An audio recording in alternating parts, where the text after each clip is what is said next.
እግዚአብሔር አምላከ አበዊነ ወአምላከ ቅዱሳን ዘአብጽሐነ እስከ ዛቲ ሰዓት ረፍት ባጣችው ምድራችን ላይ ረፍት ሊሰጠን ተስፋ በቆረጠችው ምድራችን ላይ ተስፋችንን ሊቀጥል ሐዘንና ለቅሶ በበዛባት ምድራችን ላይ የምስራች ሊነግረን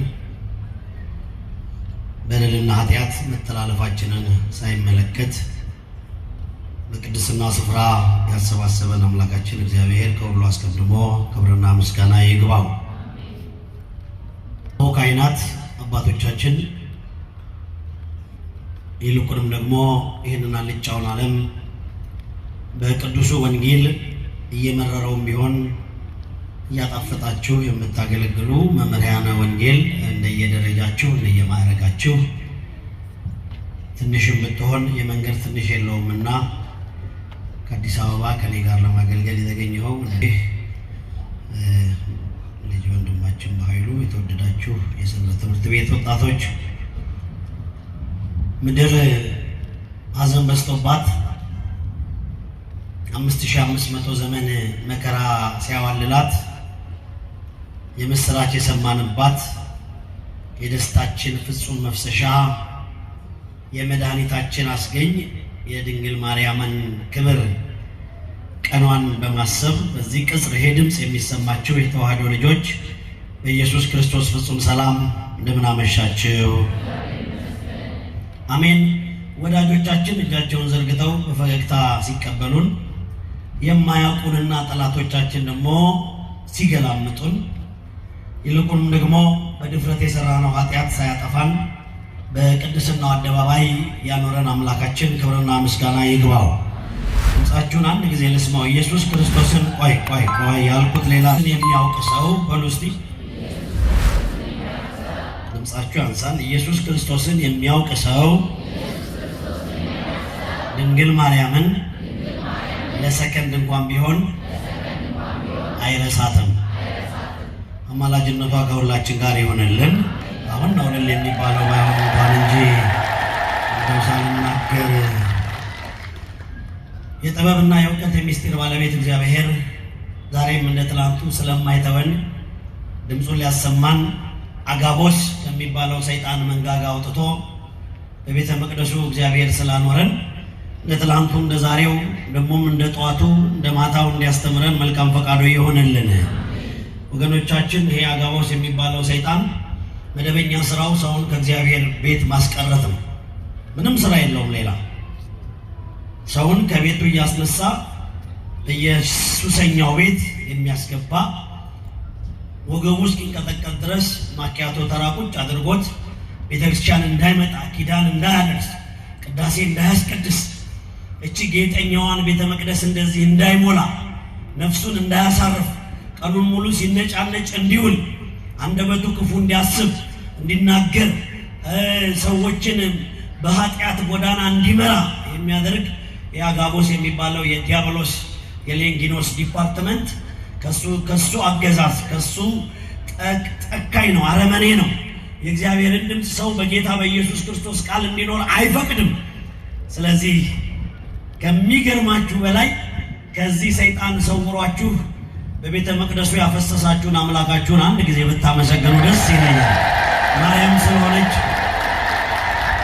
ኦርቶዶክሶች ተዋሕዶ ልጆች ስለሆነን ብቻ አይደለም የመጣ ነው። ከእንደዚህ አይነቱ አጋንንት እግዚአብሔር ጠብቆን ነው ያመጣንና ለዚህ ውለታው በእውነት ስስታሞች እንኳን አልነበራችሁም ወይ በርዷችኋል ይሆናል። እነሱ ሰባተኛው በሎስቲ ደብዳቤ እንግዲህ እኔ ሰዓቱ ትንሽ እንዲይዘኝ አልፈራም። ለጠቢብ ሰዓት ቃል ተወቆ ነው። ጥቂት ደቂቃ ነው የምንቆየው። ያው ጊዜው እንደሆነው መሆን ግዴታችንም ስለሆነ ቤተክርስቲያን ደግሞ ሽሙንሙን ስለሆነች ሁሉንም በየጊዜው እንደየፈርጁ ነው የምታለብሰው። የደስታውንም ዘመን በደስታ እንደዚሁም ያለውን ዘመን እንደዚሁ እያደረገች ሁላችንንም ስለምታኖረን በቤተክርስቲያናችን ስርዓትና ሕግ መሰረት መርሃ ግብራችንን በጊዜ ለመጨረስ ያለኝን ሰዓት ተጠቅሜ በኔ ፈቃድ አለ እኔማ አንሰ ጽዋ ኮሰብ ምኑን ባበዘብ ወጡት በውስተ ህዝብ እንጂ አንድ ጭንጋፍ ከአዲስ አበባ የመጣ ሰባኪ ይናገራል ብላችሁ የልቦናችሁን መስኮት እንዳትዘጉ። አንድ የእግዚአብሔር አገልጋይ እዚህ ፊት ለፊት ቆሞ የሚናገረው ሰይፍ አፍሩ ዘክሌ ነው። የእግዚአብሔር ቃል ሁለቱንም ነው የሚናገረው። ተናጋሪውንም ሰሚውንም ነው የሚናገረው። ነፍስንም ስጋንም ነው፣ ሰማይንም ምድርንም ነው የሚያናወጠው የእግዚአብሔር ቃል። የማን ቃል? ተሸክመን የዋልነውን የመከራውን ቀኑን ሙሉ ስናለቅስ የዋልነውን በቃሉ እንዲያጽናናን መልካም ፈቃዱ ይሆንልን። ሲገፉን የዋሉንን ሰዎች ልቦና ይስጣቸው። ስለነሱ ማሰብ ትተን ስለ ቃሉ የቃሉን ደጅ እግዚአብሔር ከፍቶ ሲናገር እኛም ደግሞ ያ ምስኪኑ በብዙ ነገር የተተበተበው ልባችንን ወለል አድርጎ እንደ ልድያ ከፍቶ አዝነን የመጣን ተደስተን እንድንመለስ፣ ከፍቶን የመጣን ደግሞ ከመከፋት ውጭ ሆነን እያመመን የመጣን ተፈውሰን እንድንሄድ የማን ፈቃድ ይሆንልን? ኧረ በማርያም የማን ፈቃድ ይሆን? የእግዚአብሔር ፈቃድ ይሆን። የእሱ ፈቃድ ሲሆን ነው ሁሉ ነገር የሚሆነው። ማህበረ ምእመናን አሁንም አይናችሁን እስክለምደው ድረስ ወይም የመድረክ ውበት ወይንም የመድረክ ባህሪ የሚባል ነገር አለና እዛ ጋር ስትሄዱ ትላልቅ የናዝሬትን ትላልቅ ፎቆች ብዙም አላውቃቸውም፣ በአይነ ነው ማውቃቸውና ስታልፉ ስታገድሙ የመጣችኋቸው ብዙ ቤቶች አሉ። እነዛ ሁሉ ወይ ትምህርት ቤቶች ናቸው፣ ወይ ሆቴሎች ናቸው፣ ወይ መዋኛ ቦታዎች ናቸው፣ ወይ የመንግስት መስሪያ ቤቶች ናቸው። እኔ ሁሉ ጊዜ ያስገርመኛል። ወይ መናኸሪያን ያለፍነው፣ ወይ ኳስ ሜዳን ያለፍነው፣ ልክ ብቻ የሆነ ቦታ ስንደርስ እዚህ ቦታ ስንደርስ ግን ይሄ ቤት የማን ቤት ነው? አታጠራጥሩኝ እንጂ ማታ ሌላ የሚገባበታል። የማን ቤት ነው? ዛን ቀጽ እንተ እግዚአብሔር ጻድቃን ይቦው ውስጤታ ይህች እግዚአብሔር ቤት ያለ ከልካይ ያለ አስጨናቂ ማንም እንዲህ በዚህ በኩል ሁን በዛ በኩል አትሁን ሳይለን ሳይመራመረን እንደ ኤሊ ድንጋይ የተጫነብንን ነገር ሁሉ አራግፈንበት የምንሄድ ቤት አለን። ክብር ለመድኃኔዓለም ይሁን፣ እግዚአብሔር ይመስገን። ስለዚህ እዚህ ውስጥ ሆናችሁ እንኳን የተከፋችሁ ሰዎች ካላችሁ ጠባችሁ ከእግዚአብሔር ጋር ነው። ከዛች ከምስኪኗ ከሐና እንዳታንሱ። ነፍሴን በእግዚአብሔር ፊት አፈሳለሁ ነው። እድሜ ልክህን ቤተክርስቲያን እየተመላለስ የሐናን ያክል የ3 ደቂቃ ጸሎት አቅም ከሌለ ጥያቄው አንተ ጋር። ስለዚህ ሐሳባችሁን ለእግዚአብሔር ስጡ። እሱ ደግሞ ምድራዊውን ብቻ ሳይሆን ሰማያዊውን እንዲያስተካክልልን መልካም ፈቃዱ ይሆንልን።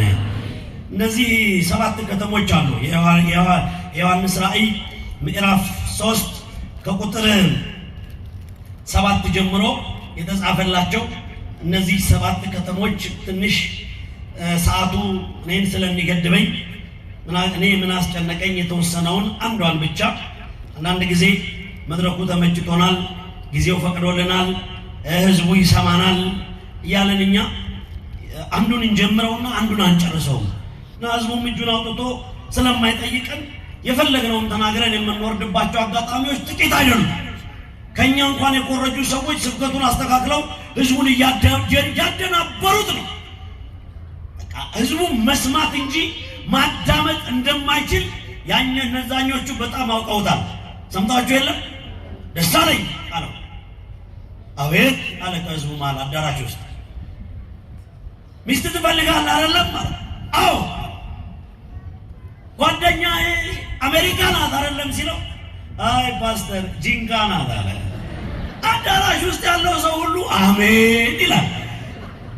አያችሁ፣ እኛ እንኳን እቺን የመሰለች ልዕልት ንጽሕት ቅድስት ተዋህዶ እምነት ይዘን ስለ ስብከት እንጨነቃለን። እንዲህ ድንጋይ ላይ ተሰጥቶ የሚሰማ ቅዱስ ህዝብ እያላት ኧረ የእግዚአብሔር እጅ ስላለብን ነው እንደዚህ አንድ የሆን ነው። አመስግኑት እባካቸው። እግዚአብሔር ይመስገን። እነዚህ ኤፌሶን፣ ሰምርኔስ፣ ጴርጋሞን፣ ቲያጥሮን፣ ሰርዴስስ፣ ፊላደልፊያ እና ሎዶቅያ የሚባሉ እነዚህ ሐዋርያት በተለይ ቅዱስ ጳውሎስ ብዙ ወንጌል የሰበከባቸው የእስያና የታናናሾቹ የአውሮፓ ከተሞች ናቸው። ብዙ ዋጋ የተከፈለባቸው፣ ወንጌል የተሰበከባቸው፣ ሐዋርያት የፍጥኝ የታሰሩባቸው፣ እውነት ሲነገር የከተማው ህዝብ በአጠቃላይ አበል ተከፍሎት እና ሐዋርያቱን የደበደበባቸው፣ ደግሞ ሐዋርያት ተስፋ ሳይቆርጡ ብዙ ነፍሳትን ያዳኑባቸው፣ ብዙ ያጋንንት ቤቶች የተዘጉባቸው፣ ብዙ የራቁት ቤቶች የተዘጉባቸው፣ ብዙ የሺሻ ቤቶች የተዘጉባቸው በወንጌል አብዮት በሐዋርያት ብርታት በእግዚአብሔር ቸርነት የሞቱ ሰዎች ነፍስ በወንጌል የለመለመበት እነዚህ 7 ከተሞች ነው ቤተክርስቲያን ተሰርቶባቸው ለነዚህ 7 አብያተ ክርስቲያናት 7 አለቆች ተሾመው ለ7ቱም አለቆች እግዚአብሔር መንፈስ ቅዱስ ፍጥሞ ደሴት ውስጥ ለወደቀው ለወንጌላዊው ለታኦጎሎስ ንጹህ ድንግል የጌታ ወንድም ቁጽረ ገጽ የተባለ ለሚነገርለት የድንግል ጠባቂ ተብሎ ለሚነገርለት ለወንጌላዊው ለቅዱስ ዮሐንስ እግዚአብሔር መንፈስ ቅዱስ በተደረገው ባለው መንፈሳዊ አገልግሎት እኔ ደስተኛ ነኝ። ሐዋርያት በከፈሉት፣ ሐዋርያት በሰሩት፣ ሐዋርያት በሰበኩት፣ ሐዋርያት በለፉት ልፋት ከነሱ ጋር ስለነበሩ ተሳክቶላቸዋል። ሐዋርያት ይህን አልጫውን ዓለም ያጣፈጡት እግዚአብሔር መንፈስ ቅዱስ እየረዳቸው ነው። ኢንተርናል ፓርት ኦፍ ዘ ቸርች መቅደስ ውስጥ ቆሞ ይህንን ቤተ መቅደስ የሚያስተዳድሩት አስተዳዳሪ፣ መንበሩን ይዘው እያለቀሱ የሚቀድሱት ቀዳሾች፣ መስቀሉን ተሸክሞ የሚቀድሱት ዲያቆናት፣ አውደ ምሕረት ላይ ቆሞ የሚሰብኩ ሰባኪያን፣ በሰንበት ትምህርት ቤት ሆነው የሚያገለግሉ ዘማሪያን ያለ መንፈስ ቅዱስ ፈቃድ እዚህ ግቢ አገልግሎት ሊሰጥ አይችልም። እስከ ዛሬ ያልተለየን መንፈስ ቅዱስ ክብርና ምስጋና ይግባው። እስከ ዛሬ ስላልተለየን ይሄ ነው። ይሄ አገልግሎት ስላለ ነው። ይበል ካህን በሉ እስቲ፣ ይበል ዲያቆን፣ ይበል ሕዝብ። ስንት ነን? የሶስቱ ህብረት ገና ይህንን አልጫውን ዓለም እያጣፈጠች ተዋህዶ እያበበች ትሄዳለች። ክብርና ምስጋና ለአምላካችን ይሁን። እውነታው ነው። ስለዚህ ከ7ቱ ታዲያ ሀገራት ለሎዶቅያው አባት የተጻፈው መልእክት ነው። አቤት እንኳን ወንጌላዊ ሆንኩኝ። አምላክን ምንም ያየሁት ነገር የለም። እርግጠኛ ነኝ እኚህ ታላቅ አባት እንደመጡ ምንም ጥርጥር የለኝም። ልክ ነኝ ወይ? በቃ ወንጌሉ ስራ ማለት ነው። ክብርና ምስጋና ለአምላክ። እንደው ተዋህዶ ስለሆናችሁ ብቻ መስግኑ እግዚአብሔር። ተውት፣ ሌላው በቂ ነው። እሳቸውን አክብራችሁ የቆማችሁለት መድኃኔዓለም በክፉም በደግ ቀን ይቁምላችሁ። እንደዚህ በምሽት መጣችሁ የተነጠፋችሁላት አምላክ ወላዲተ አምላክ በደስታም በመከራ ቀን ቀድማ ትቁምላችሁ። ረድልታ ይገባል ለዚህ አምላክ። እነዚህ ምርኮ የሚያስመልሱ አባቶች ስላሉን አንገት አንደፋም። እነዚህ በጎቻቸውን የሚጠብቁ ቆፍጣኖች ከቤተ መቅደስ እስከ ቅኔ ማህሌት፣ ከቅኔ ማህሌት እስከ አውደ ምሕረት፣ ከአውደ ምሕረት እስከ አብነት ትምህርት ቤቱ እስከ ቁጭት ድረስ የሚደርሱ ደጋግ አባቶች አሉን። አልፎ አልፎ የሚመጣውን መንገጫገጭ አትፍሩት፣ እሱን ቀስ እያለ ይስተካከላል። ክብርና ምስጋና ለአምላካችን ይሆንልን። እንኳን መጡ ማምላክን እንኳን መጡ። እንደው ስለዚህ አስተዳዳሪ ያስተማርኩ ነበረ። በቃ ትክክል ነው ማለት ነው አገልግሎቱ። በቃ መጽሐፉም መድረኩም ተመቻችቷል። ይገርማችኋል። ይህ 7ኛው ደብዳቤ ትንሽ መረር ያለ ነው። አሁን የአእምሯችሁን ስኮፕ አስፉት። እዚህ ውስጥ ኢንጂነሮች አላችሁ፣ ዶክተሮች አላችሁ፣ እንደያቀማችሁ ፊደል የቆጠራችሁ አላችሁ። እግዚአብሔር መንፈስ ቅዱስ ደግሞ እውቀትን የሚያበራላችሁ ሰዎች አላችሁ። ወንጌል ሲነገር በሰው ቪው አይታይም፣ በሰው ፍላጎት አይታይም። ወንጌል ከዘፍጥረት እስከ ራእይ የእግዚአብሔር ሐሳብ። የማን ሐሳብ ነው? የራሱን ሐሳብ እቀላቅላለሁ ብሎ የሚያስብ ሰው በኋላ ላይ የሚያጭደው የመከራው ብዛት ልዩ ነው። ይሄ በእኛ ዘመን ደረሰ እንጂ ይህ አውደ ምሕረት የነ ጳውሎስ አውደ ምሕረት ነው። ይህ አውደ ምሕረት የነ ቅዱስ ማርቆስ አውደ ምሕረት ነው።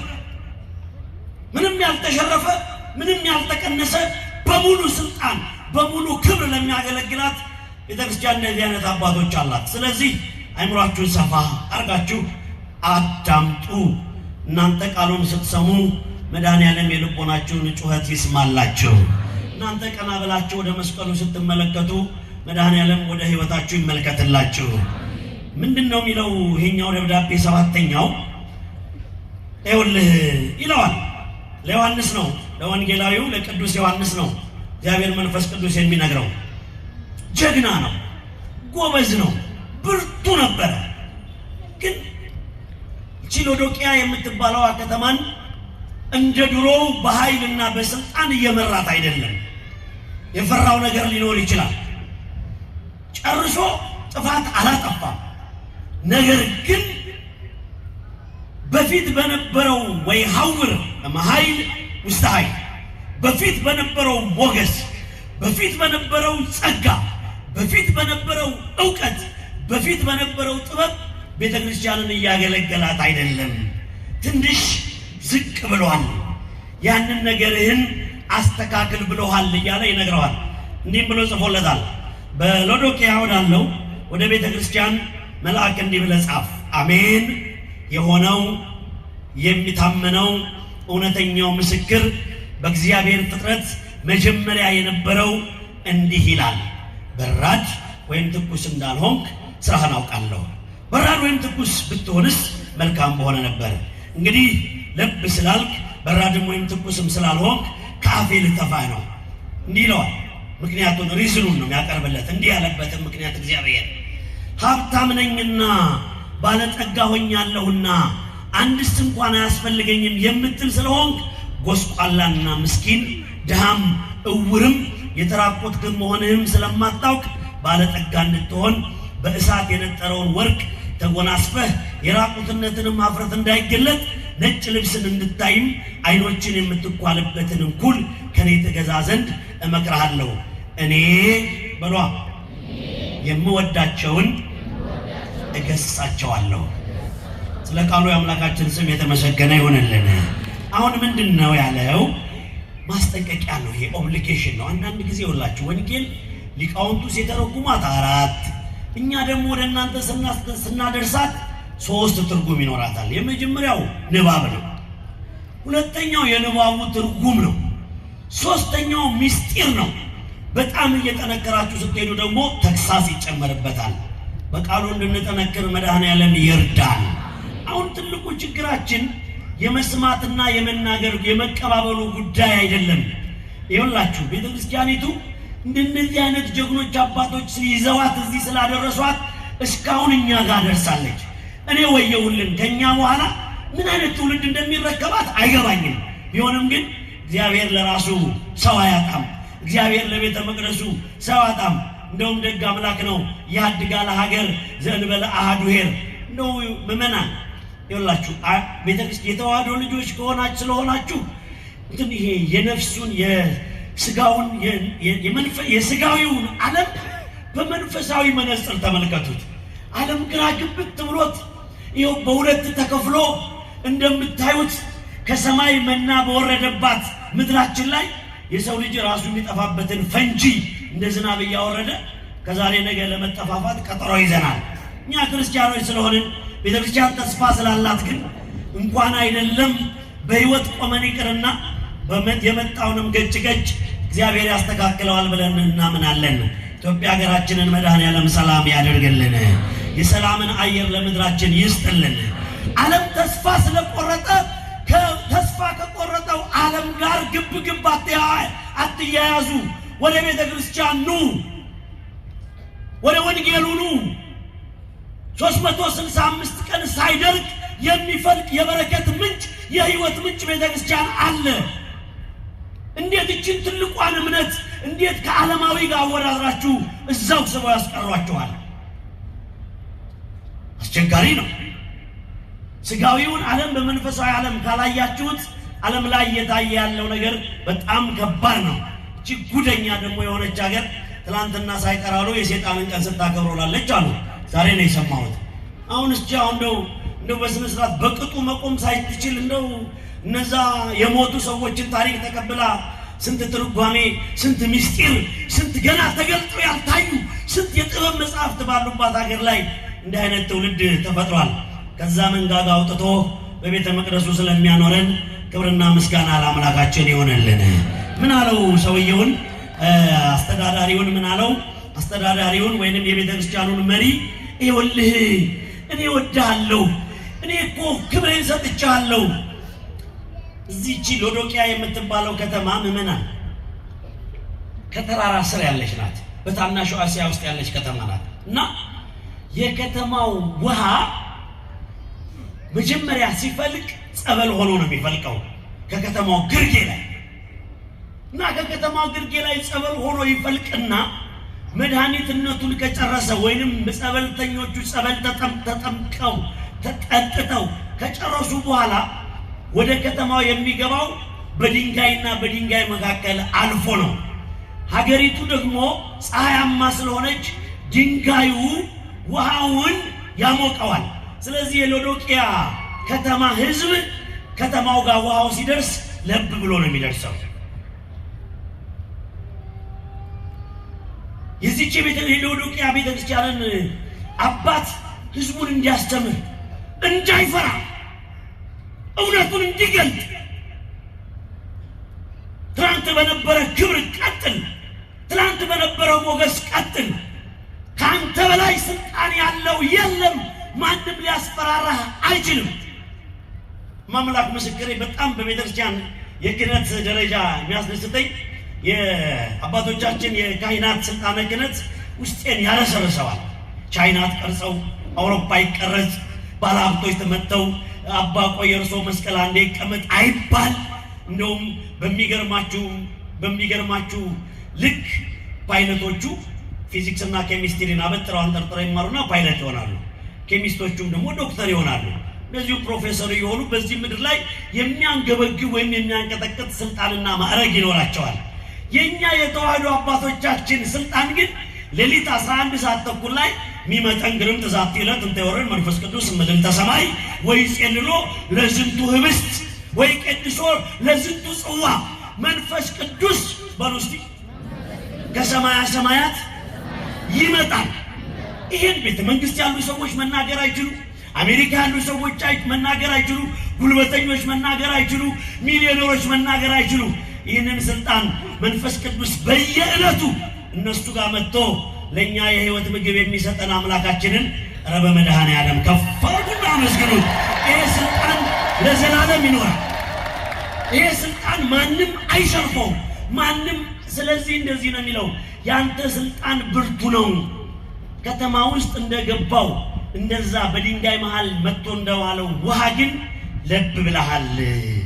ስለዚህ የለብታ ጥሩ ስላልሆነ እባክህን ይህንን ወደ ለብታውን ወደ ሞቅታ ቀይረው፣ አትስነፍለት። ዓለም ሲያስከነዳ ሻት በለው። ዓለም አንተ ላይ ስልጣን የለውም እያለ እንደዚህ እያለ እንደው የምትፈልግ ከሆነ አጥርተህ እንድታይ ነጭ የለበሱትንም እንዲገለጡልህ ከኔ ጋር እኩል ውሰድና ዓይንህን ተኳል እያለ ቀለል አድርጎ እንደ ድካማችን እኮ አይደለም እግዚአብሔር እኛን የሚያስተምረን እንደሱ ቸርነት ነው፣ እንደ ይቅርታው ነው፣ እንደ ምሕረቱ ነው፣ እንደ አባትነት ፍቅሩ ነው። ስለዚህ ምን ይለዋል? ለብ ብለሃልና በኋላ ላይ ከምንለያይ ደግሞም ለብታ አስቸጋሪ ነው። ለጤነኛ ሰው አይሞከርም። ለብ ያለ ነገር ወይ ሞቃት ነገር ነው ወይ ቀዝቃዛ ነገር ነው መምረጥ። ለብታ አስቸጋሪ ነው። ምን ማለት ነው? የዛሬው ሰባኪ ደግሞ ምን የሚል ለብታ ነው ያመጣብን የምትሉኝ ከሆነ ሰዓቱም ስለሄደ ወደ ላይፍ አፕሊኬሽናችን ወደ ህይወታችን እናስገባው። መጽሐፈ ሳሙኤል ቀዳማዊ ምዕራፍ 5 ከቁጥር 11 ላይ አንዲት ሴት አለች፣ አቢጊያ ትባላለች። አቢጊያ የምትባል ሴት መጽሐፍ ቅዱስ እንደዚህ ብሎ ጽፎላታል። እስቲ መልኳ የተዋበ በሉ እስቲ፣ አይምሮዋ ብሩህ። ድምጻችሁን ከፍ አድርጉና ሁለቱን ነገሮች ተናገሩ። አይምሮዋ።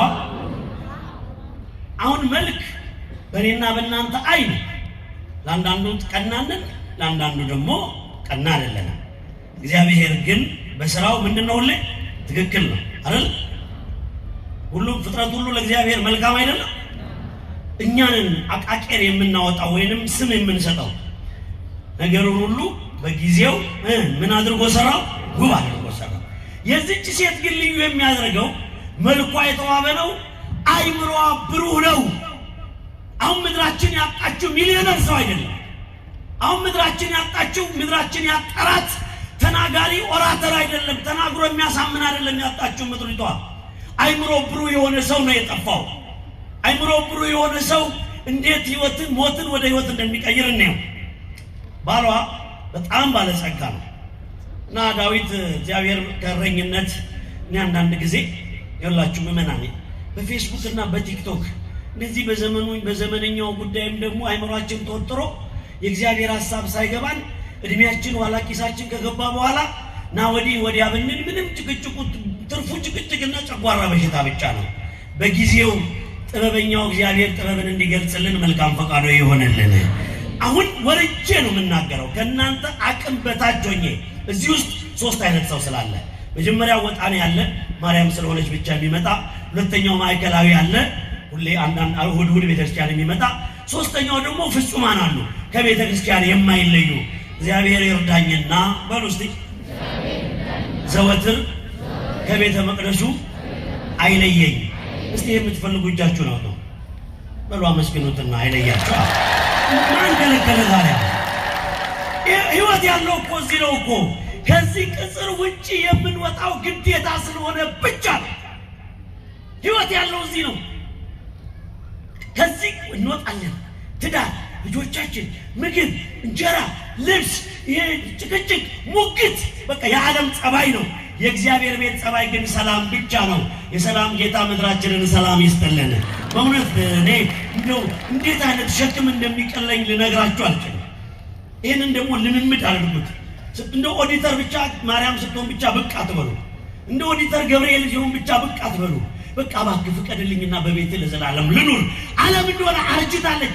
ይኸው አርጅታ ይኸው እጅ ብላ ገንዘብ ያላቸውም ይጨነቃሉ፣ ገንዘብ የሌላቸውም ይጨነቃሉ። ጤፍ የሚሸምቱም ይጨነቃሉ፣ እንጀራ ገዝተውም የሚበሉ ይጨነቃሉ። ባለስልጣኖችም ይጨነቃሉ፣ እንደኔ አይነቱን ኮምታራው ይጨነቃል። መኪና የሚነዳውም ይጨነቃል፣ በክራንች የሚሄደውም ይጨነቃል። ምድር እንደሆነ በጭንቀት ተሞልታለች። ኢየሱስ ክርስቶስ ምን አለ? አትጨነቁ፣ በአንዳች ነገር አትጨነቁ ብሎ ተናገረ። አትጨነቁ ያለ ጌታ የጭንቀታችንን ሸክማችንን ያራግፍልን። እና ይሄ አቢግያ የምትባለው ሴት ዳዊት እግዚአብሔር ቀባው። የምታውቁት ነው። ፊልም ነው አለ የሚመስለው። እረኛን የነበረ ሰው ወለል አድርጎ ቤተ መንግስት ሲያስገባው እናትና አባቱ በባልና ሚስት መካከል የነበረ ችግር በተፈጠረ ስህተት የተጸነሰው ዳዊት እግዚአብሔር አሳድጎት ከሱ እንዴት እንደሚጠብቀን ይታያቸዋል። 7 ወንድሞቹ ሪጀክት አድርገውት አለ ወይ የለም ወይ የሚቀባው ነቢይ መጥቶ ቤታቸው ሲጠይቃቸው እርስት ያደረጉትን ዳዊትን ያስታወሰ መድኃኔዓለም ከየወደቅንበት እንዲያስታውሰን መልካም ፈቃዱ ይሆንልን። ወንጌል ለዚህ ነው የምትሰበከው። እግዚአብሔር እንደማይረሳ እንድታውቅ ነው። ይሁንና ምንድነው የሆነው? ዳዊት ምን ብሎ ደብዳቤ ጽፏል? ሳኦል እያሳደደው በኬብሮን ሸለቆ ውስጥ ሆኖ የተከበርከው ባለሀብት ሆይ እኔ እንኳን ችግር የለብኝም፣ እግዚአብሔር አለኝ።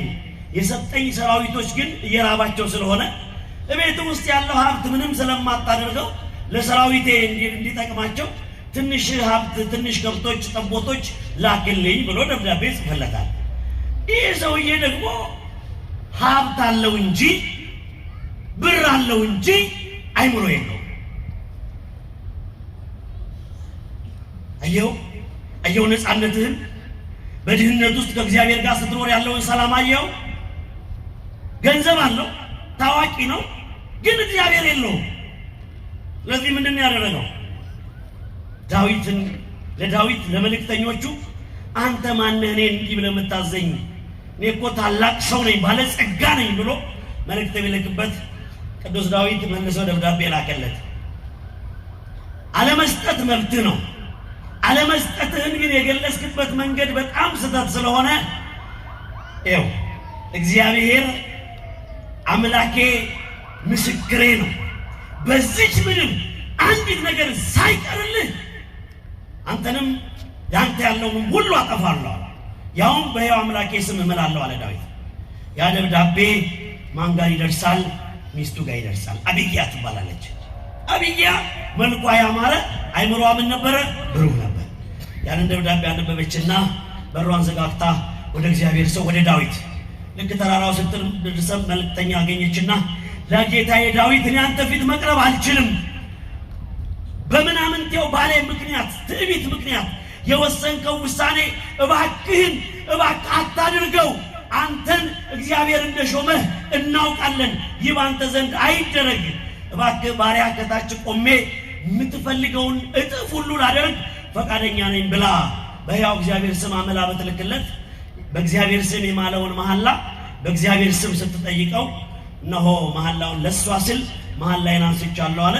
እሷም ለወታደሮቹ ለሰራዊቱ የሚያስፈልገውን መልእክት ላከች። የባሏን ሞት ወደ ሕይወት አስቀየረች።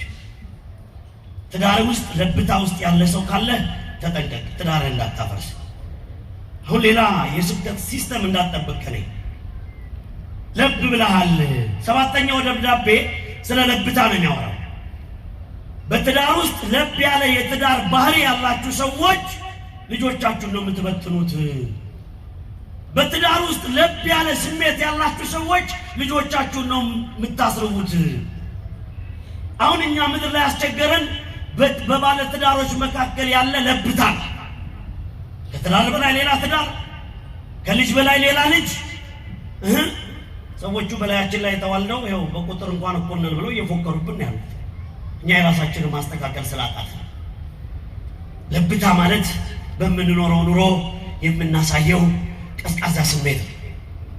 የሐዋርያት ሥራ ምዕራፍ 14 ከቁጥር 22 ወደ እግዚአብሔር መንግሥት በሉ እስቲ በብዙ መከራና ድካም ልንገባ ይገባል።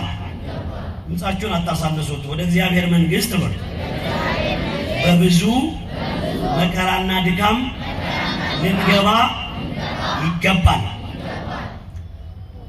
ከዲያቆንነት ስንጀምር ቅዱስ እስጢፋኖስ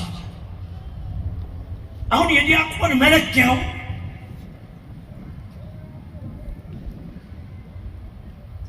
ካታሊስት ወይም ንግግር አዋቂ ወይም መረዋ ድምፅ ያለው ብቻ አይደለም። ዲያቆን የዲያቆን ልኬቱ ቅዱስ እስጢፋኖስ ከሞላ ከኮራ ቤቱ ለወንጌል አገልግሎት የተጠራው የተመረጠው የዲያቆናት አለቃ ቅዱስ እስጢፋኖስ የድቁና ሕይወቱን በለብታ ወይንም በቅዝቃዜ አይደለም ሲያስኬደው የነበረው፣ ሞቅ ባለ መንፈስ ነው። ከሐዋርያት በተማረው ትምህርት ስለ ኢየሱስ ክርስቶስ መስበክ ሲጀምር የአካባቢው ሰዎች አንተ እነዛ ትላልቆቹን አሰናበት ናቸው፣ አባረር ናቸው፣ ወደ አውሮፓ ወደ እስያ ሄዱልን፣ አንተ ማን ስለሆንክ ነው ከነሱ በበለጠ ሞገስ የምታስተምረው? ከዚህ በኋላ የኢየሱስ ክርስቶስን ስም እንዳትጠራ ሲሉት የኢየሱስ ክርስቶስን ስም ሳልጠራ መኖር አልችልም፣ እንደውም በኃይል እየሰበከ ሲሄድ የሚያውቁት ሰዎች አብረው ያደጉት ሰዎች ከከተማ አውጥተው ማንም ሳያይ ግንባሩን በድንጋይ ቢገምሱት የሚያምነው እግዚአብሔር ግን ሰማይን ከፍቶ ክብሩን አሳየው። ለዚህ ጌታ ክብርና ምስጋና ይግባው። ለዚህ ጌታ ሰዎች ወስደው በሚደበድቡን ሰዎች በሚያደርሱብን መከራ ከማልቀስ እግዚአብሔር የሚሰጠን ክብር ሰፊ መሆኑን ልንረዳ ይገባል። ማምላክ አያችሁት እንዴት አድርገው የሰፈሩ ሰዎች እናውቃለን አወኩሽ ናኩሽ ወስደው ድብድብ አድርገው በድንጋይ ጭንቅላቱን ቀጥቅጠው እንደማም ሊገሉት ሲሉ ኢየሱስ ክርስቶስ ክብሩን ገለጸለት። በስንት መከራ በስንት ስቃይ በስንት ሞት የሞት ዋጋ ከፍሎ መንፈስ ቅዱስን የሥላሴን አንድነትና ሶስትነት ስላየ ወገኔ በክርስትና ሕይወት ውስጥ ስትኖር ዱላ ፈርተህ ስድብ ፈርተህ ትችት ፈርተህ የተዋሕዶ ልጅ ነኝ እሆናለሁ ብለህ እንዳትሞክር። የካህናት አለቃ ቅዱስ ጴጥሮስንም ይህንኑ ያደረጉት ሽማግሌ ነው። ስለዚህ በሮም አደባባይ በቁልቁል ሰቅለው የገደሉት ሰዎች በሕይወት እያሉ የቅዱስ ጴጥሮስ ክብር እንደተነገረ የቤተክርስቲያናችን ትምህርት ሐዋርያቱ ጠቅላላ ዘመናቸው ያለፈው በብዙ መከራ ነው። ምንድነው እያልከን ያለኸው የምትሉ ከሆነ ለብታ ውስጥ ነው ያላችሁት ወይስ ሙቀት ውስጥ ነው ያላችሁት ወይስ ቅዝቃዜ ውስጥ ነው ያላችሁት? ሶስት የአየር ጠባዮች ቁጭ ብለዋል። አንደኛው ሞቃት ነው፣ ሁለተኛው ለብታ ነው፣ ሶስተኛው ቅዝቃዜ ነው። ብዙ ዘመን ተሰበክን፣ ብዙ ምስጢር ተደላደለብን፣ ብዙ አይነት ጉባኤዎች መሃል ቁጭ አለን። አሁን ባለችው ተጨባጭ የሀገሪቱ ተጨባጭ ሁኔታ አሁን ባለችው በተለይ በተዋህዶ እምነት ቤተክርስቲያን ባለችበት ሁኔታ አሁን ባለው በእያንዳንዳችን የክርስትና ሕይወት ሁኔታ ውስጥ ሞቃቶች ነን ወይስ ቀዝቃዞች ነን ወይስ በራዶች ነን? የፍጻሜው ዘመን ላይ አንቀልባ ይዘን አንቆምም። ምርጫው የኛ ነው። ሀገር ታሪክ እየተዋረደ ኢትዮጵያ ውስጥ እንደምን አመሻችሁ? አመረርኩት አይደለም? አውይስ ወንድ ሴት ወንድ የሴት እጥረት ያለብን ይመስል አንድ ኢትዮጵያዊ አሜሪካ ሀገር ሄዶ መራቢያ ዘሩን አስቆርጦ እኔ ሴት ነኝ እያለ ጸጉር ቀጥሎ ሲመጣ እዚች ምድር ላይ ኢትዮጵያ ውስጥ ይሄን ከማየት በላይ ሞት አለ? እነ ተክለ ሃይማኖት ሀገር፣ እነ ዜና ማርቆስ ሀገር አንተ ትውልድ ቆሜ ምን ጋና ያለ ነው? ምን ጋና ያለ ነው?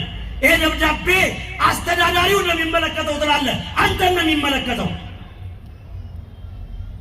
አንተን ያውሩ ግልመ ጎን ጎን የምትሄደውን ቤተክርስቲያን ስትጠራ መልስ የማትሰጠውን እባክህ ልጄና ስትልህ ጆሮ ዳባ ልበስ ብለህ ጢሻ ውስጥ የተወሸከውን አንተን ነው የሚመለከተው። የደብዳቤ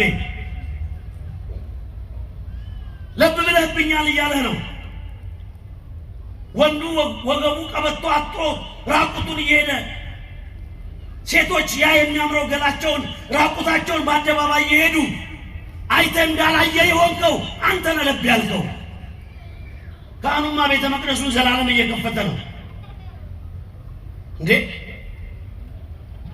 እስከ መቼ የተዋህዶ ልጆች?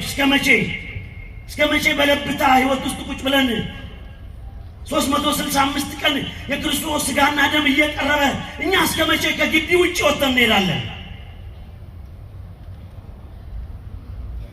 በትዳር ውስጥ ለብታ እንደማይሰራ ቀድሜ ነገርኳችሁ። ለዛ ነው ሰባኪው ጠቅልል ብሎ ሰዓት ሳይለኝ ቀድሜ በትዳር ህይወት ውስጥ ለብታ ያለ የኦርቶዶክስ እምነት ተከታይ ካለ ቤተክርስቲያንን ለካ ሀገሬን ለካ መጎዳት እኔ ነኝ እያመሸው እየገባው ሚስቴንና ልጆችን እያበሳጨው ለካ ውሸት ነው። የሚያምረው ቤቴ ውሸት ነው። ምንዳው መኪና ለካ ውሸት ነው። ብዙ ደሞዝ የሚከፈለኝ ውሸት ነው። ትዳሬን በለብታ መመራው ነኝ ሞቅ ማለት አለብኝ ብለህ ማስተር ደብዳቤው አንተ ቤት ነው። ሲሲ ኮፒው ላንተ ነው። ሌላኛው በደጉማና በቆነና ጉዳያችን ላይ በቤተክርስቲያናችን ጉዳይ ላይ የለብታ ስሜት ያለን ብዙ ሰዎች ነን። ደሞዟን የምንበላ ትእዛዝ የማንቀበል ሁልጊዜ ቤተክርስቲያን ሰላም እንዳይኖራት ያልተደረገውን ተደርጓል የተደረገውን እንዳልተደረገ ጥቀርሻ እያለበስን የሚሆነውን እንዳልሆነ የዋሁን ነጭ ቀለም ነጭ ወረቀት ህዝባችን ላይ የመቅደሳችንን የውስጣችንን ገመና እያወጣን እያወረድ የተናገርን ህዝቡ ሞቅ እንዳይል በሞቅታ ወይንም በመለኮታዊ ባህሪው ወይንም እግዚአብሔር በሰጠው ባህሪ ወይንም በክርስትና ህይወት እንዳይመራ ያደረግነው ለብ የሚል ህዝብ እንደሆነ ያደረግነው። ውስጥ ያለንም አንዳንድ አገልጋዮች እንደዚህ አንጠፋ። ለቤተክርስቲያን ምቹ ጉዳይ ከሌለ ለብ ያለ ካህን ነህ። ለቤተክርስቲያን ለአውደ ምሕረቱ ሰላም ለወንጌሉ ሰላም ከሌለ ጠዋት ኦርቶዶክስ ተዋህዶ አውደ ምሕረት ላይ ማታ ተሐድሶ ጓዳ ውስጥ እየመጣ የምትማር ከሆነ አንተ ለብ ያልክ ነህ። ሞቃት ነኝ እንዳትል። በአንተ ለብታ ብዙ ወቀሳ ይመጣል። ስለዚህ የቤተክርስቲያናችን ዶግማና ቀኖና ልንጠብቅ ይገባል። ስርዓተ ቤተክርስቲያን የማይጠብቅ ክርስቲያን ለብ ያለ ክርስቲያን ነው። እንዲህ ይላል ትንቢተ ኤርምያስ ምዕራፍ 15 ከቁጥር 1 ላይ እስቲ መለስ ተላርጋችሁ ልጨርሰው። እግዚአብሔር ሆይ በል ለብ ብዬ እንዳላስቸግርህ በቃልህ እንድበረታ ፍቀድልኝ። እንዲህ ይላል። ለብ ብለው የሚያስቸግሩትን ሰዎች እንደዚህ አላቸው እግዚአብሔር። እኔ እግዚአብሔር እንዲህ አለኝ ይላል ኤርምያስ፣ ነቢየ እግዚአብሔር ቅዱስ ኤርምያስ። በሙሴና በሳሙኤል ስም ቢለምኑኝ እንኳን እሺ አልላቸውም ማለት እነዚህ ለብ ያሉ ሰዎች። አያችሁ ሙሴ በህይወቱ ለብታ የለበት በወገኑ የሚወድ ሀገሩን የሚወድ ህዝቡን የሚወድ ታሪክን የሚወድ ከፈርዖን የልጅ ልጅነት ስሜት ወጥቶ በባዶ ሜዳ ላይ ከእግዚአብሔር መኖር የመረጠ ስለሆነ በጣም ስለሚወደው በሙሴና በሳሙኤል እንኳን ስም ቢለምኑኝ እምቢ ብለው ትተውኝ ስለሄዱ እሺ አልላቸውም ይላል። ስለዚህ ባካችሁ በወላዲተ አምላክ በቃ እስከ ዛሬ ዘመን ተጨምሮልናል፣ እድሜ ተጨምሮናል። በለብታ ህይወት የሰው ህይወት የምናበላሽ፣ በለብታ ስሜት ቤተ መቅደሱን የምናስጨንቅ፣ በለብታ ህይወት አይምሯችን የራሳችን የሚበጠበጥብን ሰዎች ግድ የላችሁም። ዓለም የምትሰጠን ምንም ረፍት ስለሌለ ወደ ክርስትናው ሞቅታ እንጠጋ፣ ንስሐ እንግባ፣ ስጋው ደግሞ እንቀበል፣ አስራት በኩራታችንን እንታመን። በዚህ በተረት ተረት ዓለም ተወስደን ህይወታችንን እንዳንጨርስ። በትዳር ውስጥ ለብ ያለ ህይወት የሚኖር አንድ ክፉ ሰው ነበረ።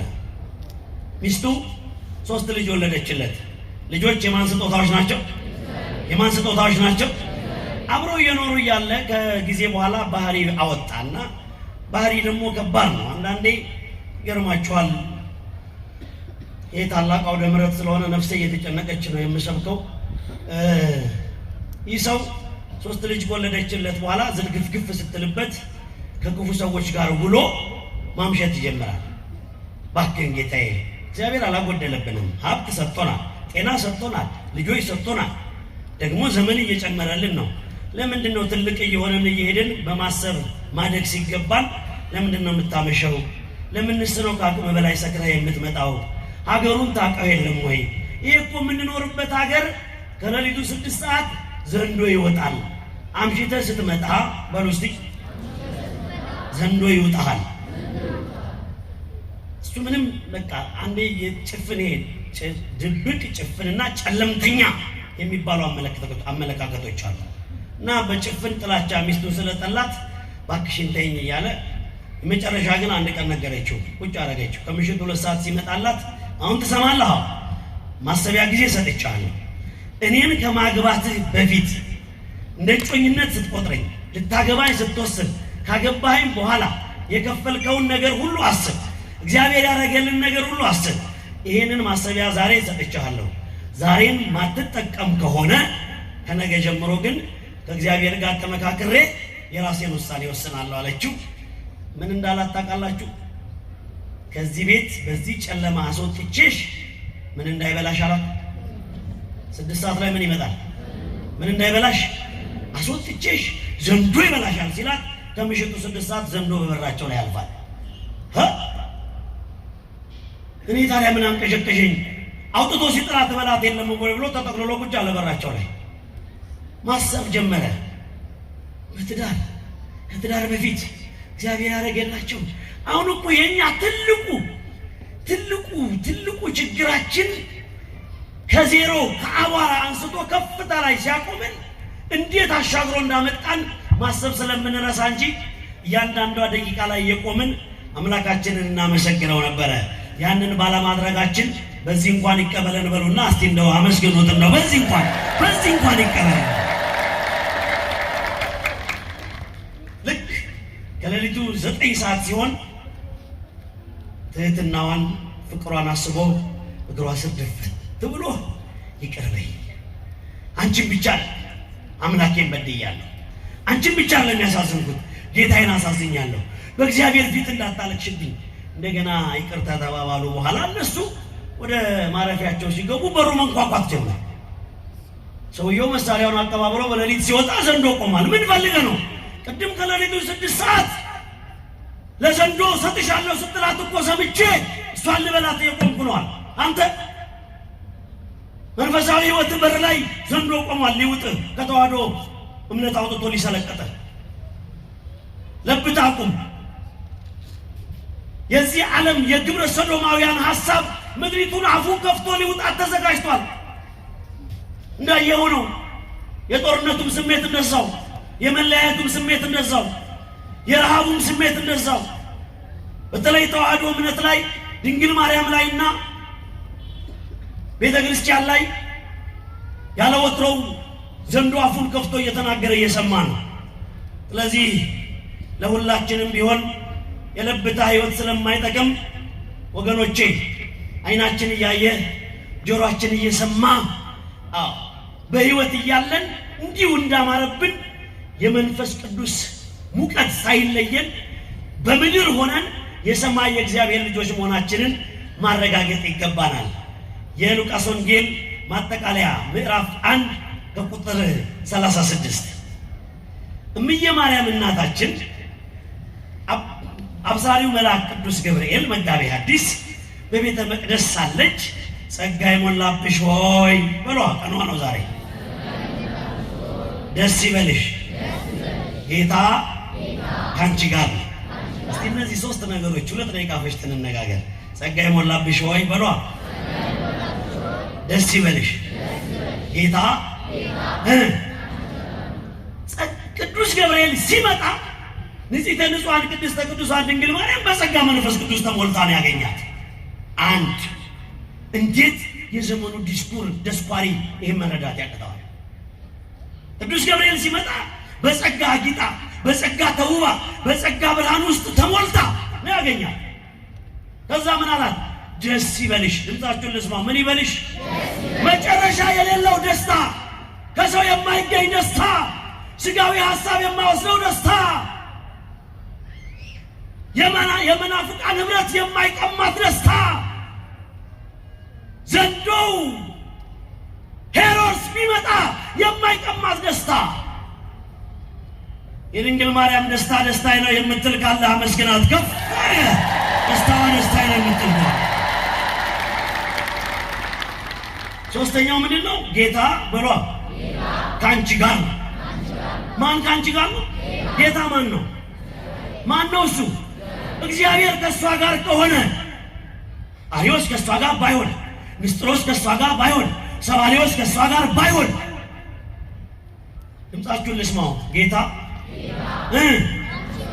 ጌታ ከሷ ጋር የሆነው ጌታ ከኛ ጋር ነው የምትል ከሆነ አመስግነው ነው። አመስግነው። እነዚህ ሶስት ሰላምታዎች ድንግል ማርያም ከሰማችና ከቅዱስ ገብርኤል ጋር በመሰረታዊ ትምህርት ከተስማማች እንደ ቃል ይደረግልኝ እኔ ለእግዚአብሔር ባሪያው ነኝ ስትለው መልአኩ ገብርኤልም ከሷ ተነስቶ ሲሄድ ማርያምን ፈጥና ወደ ተራራማ ወደ ይሁዳ ወደ ቤተልሔም ፈጥና ወጣች። ኤልሳቤጥንም ሰላም አለቻት። ኤልሳቤጥም የማርያምን ሰላምታ በሰማች ጊዜ ጽንሱ በማኅፀኗ ውስጥ ደስ ተለ በኤልሳቤጥ ላይ መንፈስ ቅዱስ ሞላባት።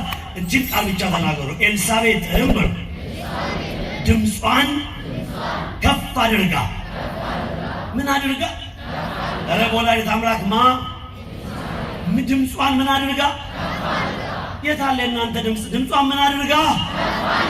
የጌታዬ እናት በሉ።